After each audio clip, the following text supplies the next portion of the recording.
Hello and welcome back to my channel. Today I am drawing another one of my characters from Hoof and Horn. Last time was Darrett, my centaur leader. This is Ragmar, my minotaur leader. Slight disclaimer, Ragmar doesn't wear clothes, so if that is likely to be an issue for you, this might not be the video for you. Moving on, as you'll have seen, I have my little Minotaur figurine that I got for Christmas and my Highland Cow plushie to inspire me. I also have my laptop with a number of pictures. The main one I am using is this one that I found on Google. If I can find out who the artist is who made this statue, I will link it in the description. That's just to help me get the pose right, and I am also referring to The Resurrectionist, which is a brilliant book that has all these amazing anatomical drawings of various mythological creatures, and I found it very useful to refer to when I'm trying to figure out how they might move and interact in the world, because obviously their muscle structure is going to be very different. I'm also using the Wit and Wisdom of Highland Cows, which is a bit like the Blue Day book, and it's just full of really nice pictures with some short sentences. I'm mostly using this one of Hamish, but as you will see as we get a bit further in, I will flip back and forth and refer to one or two of the others as well. But for now, I will just put some music on, and I will come back and talk to you a little bit more about Ragmar when he is a little bit more complete.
So I'm just starting to add some colour, building up slowly.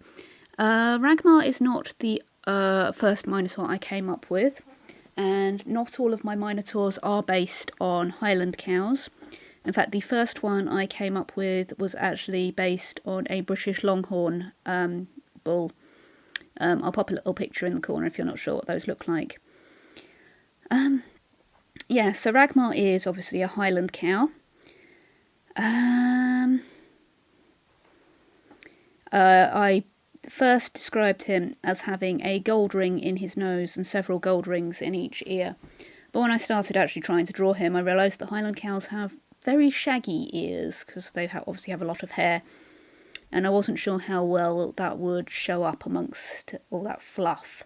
So I have left that out on this drawing. I don't know if I'm going to then remove it from the story or if I'm just going to keep it and just leave it out of my drawing.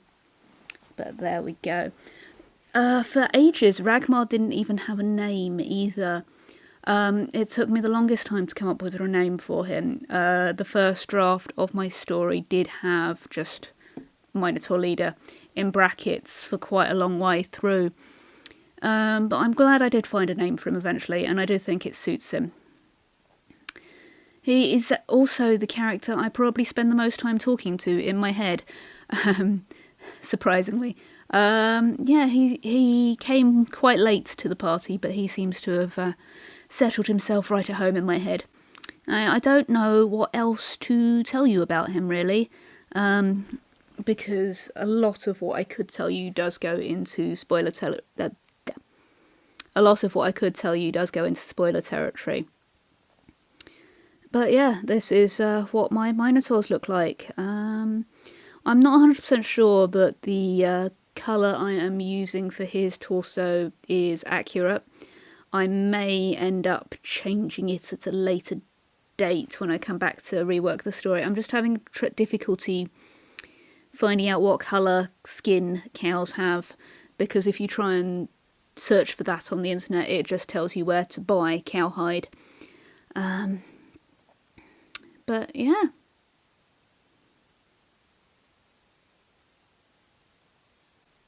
So this is Ragmar in his full glory. If you liked this video, please consider giving it a thumbs up. If you'd like to see more character drawings, please subscribe, because I will be doing at least another one, probably 2, maybe 3. And I quite like doing them. It helps me visualise my characters that little bit better. So, yeah, I will see you in my next video. Goodbye.